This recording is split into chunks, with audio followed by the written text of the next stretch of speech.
Hello, this is Robert Rickover at Body Learning, and today my guest is Emily Clark. She's an Alexander teacher of over 10 years' experience, and she lives and works in Portland, Oregon. She works with a wide variety of students, but she specializes in working with horseback riders. And she helps them relieve pain, ease the effects of head injuries, and to improve their posture. And we're going to talk today generally about how the technique can be useful for riders. Emily, welcome to the show. Thanks, Robert. Well, it's great to be here. It's good to talk to you. Could you begin by giving our listeners just a very short description or definition of the Alexander technique? Sure.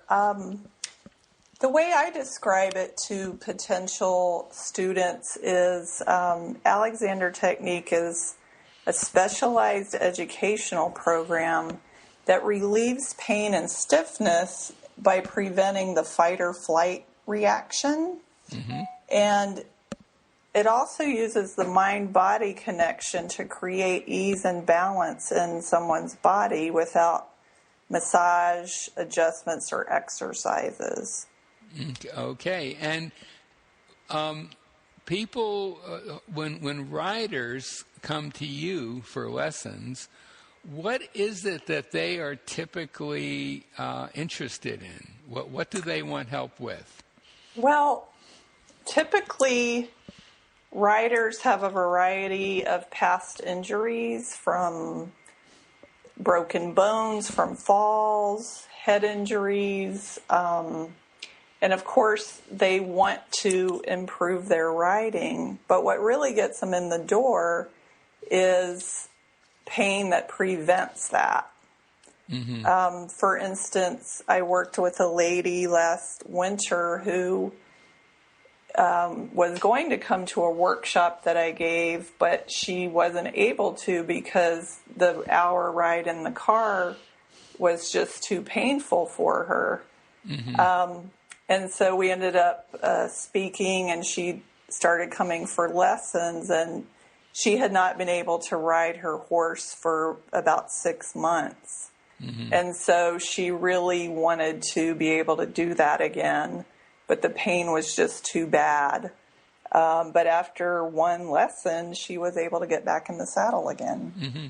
And how do you explain that quick change? What does an Alexander technique lesson do that can bring about such a quick change in pain level?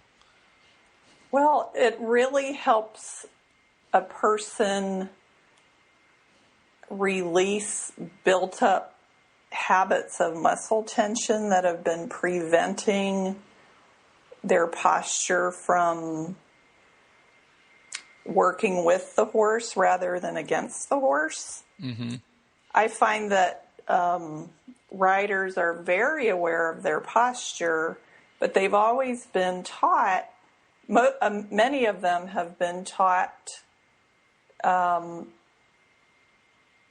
of very rigid posture. So just to be able to peel off a little of that has a great effect on their riding, and it can happen really fast. Mm-hmm. And I mean, that's true in other fields as well. People with migraine headaches or neck pain often find that there's there are pretty dramatic changes early on in lessons. And I guess also if someone has an injury, and I guess a lot of it is head injuries or injuries to their back if they fall on their back a certain way, right? Mm-hmm. That kind of thing. Yes. The injury itself can affect the way they stand and move, right? Their For posture. Sure. And people tend to build up a kind of a protective layer around that injury, which could be useful for a few days, but is not generally going to be helpful longer term, right? Absolutely. And the technique. I mean, my own experience of horseback riding a long time ago was pretty limited. It was mostly Western trail riding, but a camp situation. But I definitely saw people getting thrown off horses, and fortunately nothing super serious, and I had a few tumbles myself. And I could imagine that under a certain set of circumstances, it could be pretty serious.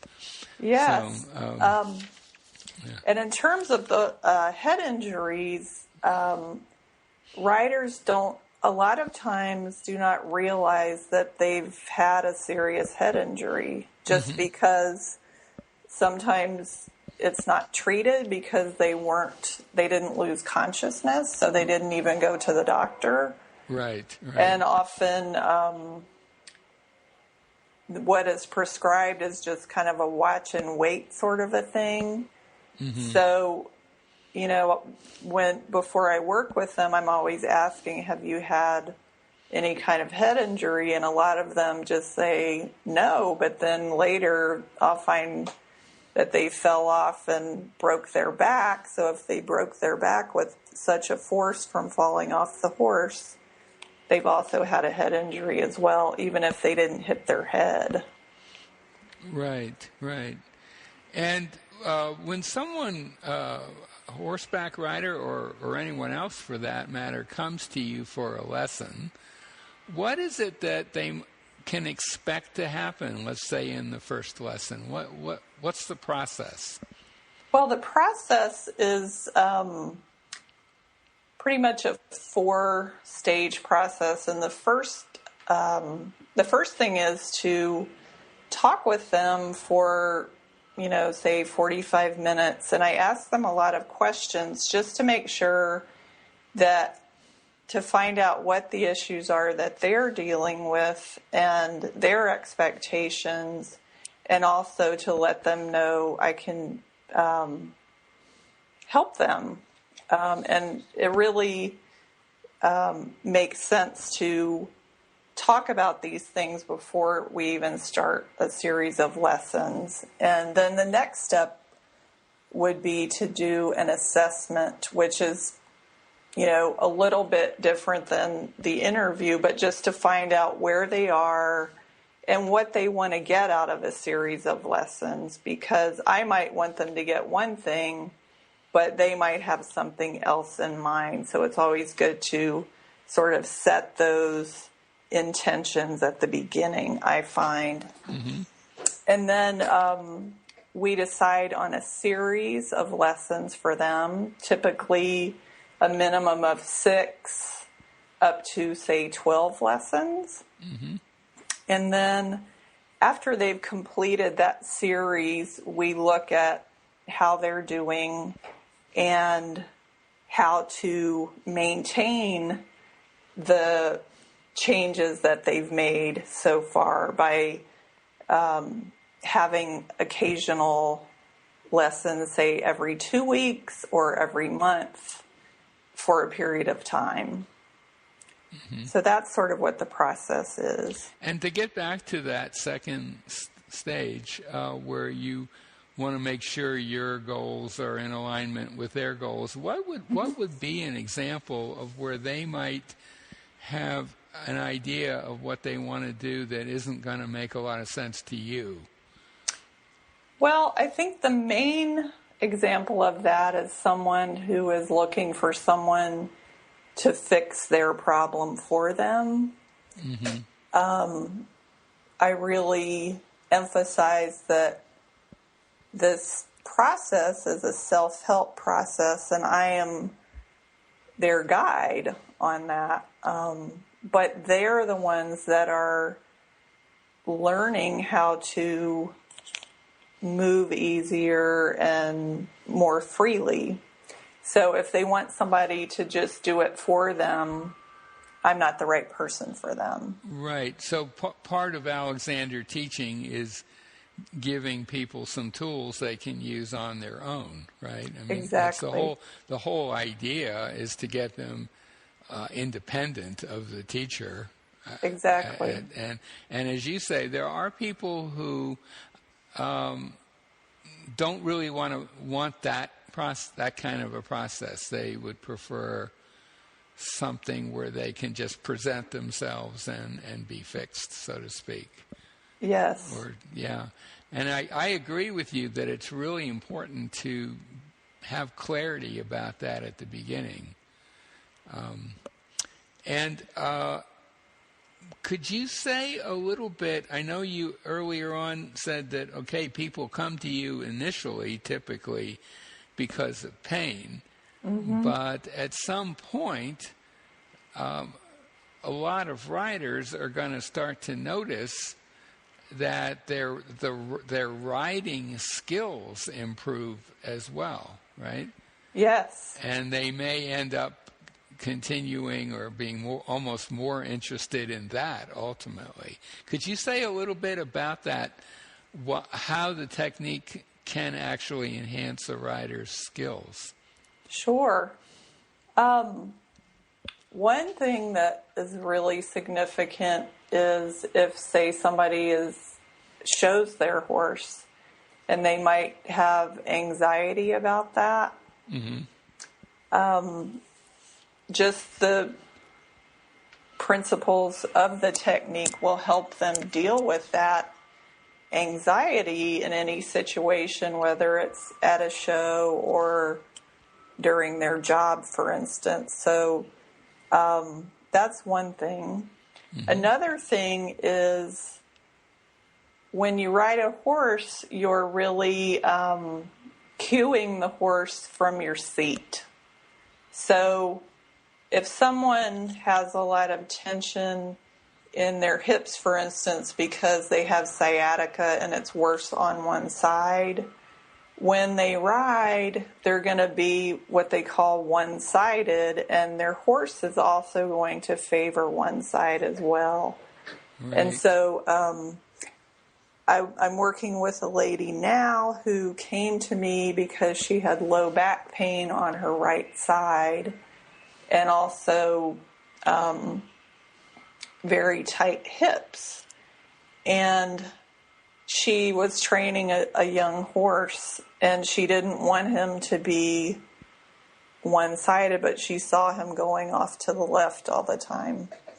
And so after a couple of lessons, she came in and she's like, oh, he's going straight. And he's kind of looking at me funny, like, what are you doing? Because he was used to the old way, and now the new way was, kind of interesting to him.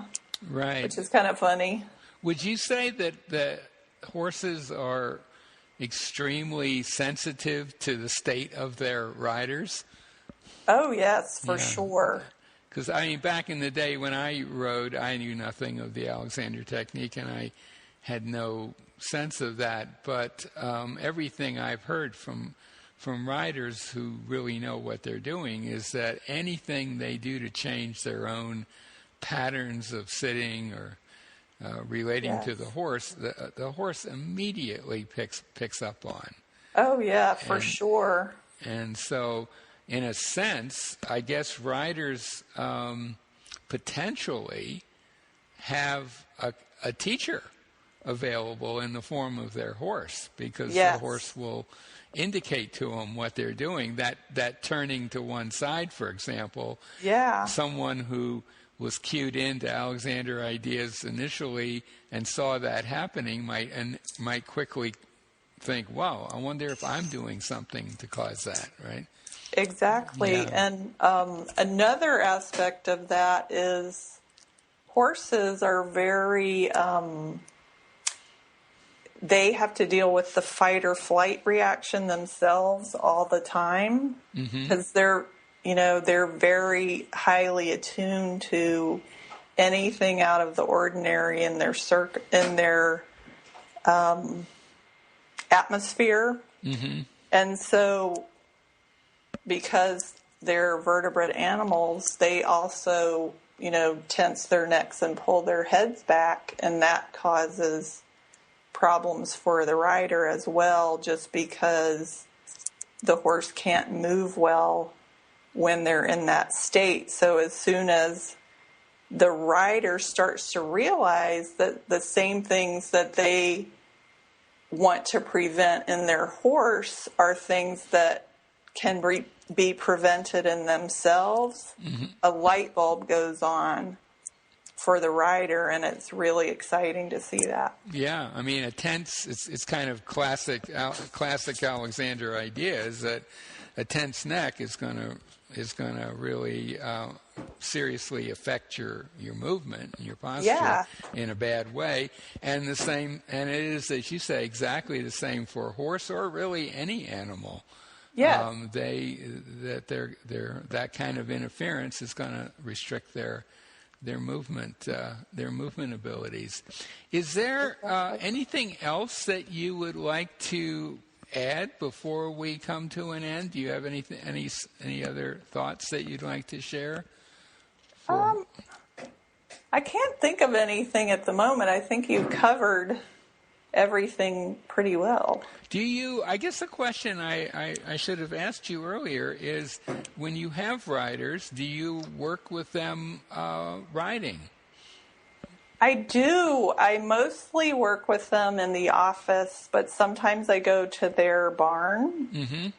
And it's usually after they've had several lessons on dry land, as I call it. Mm-hmm.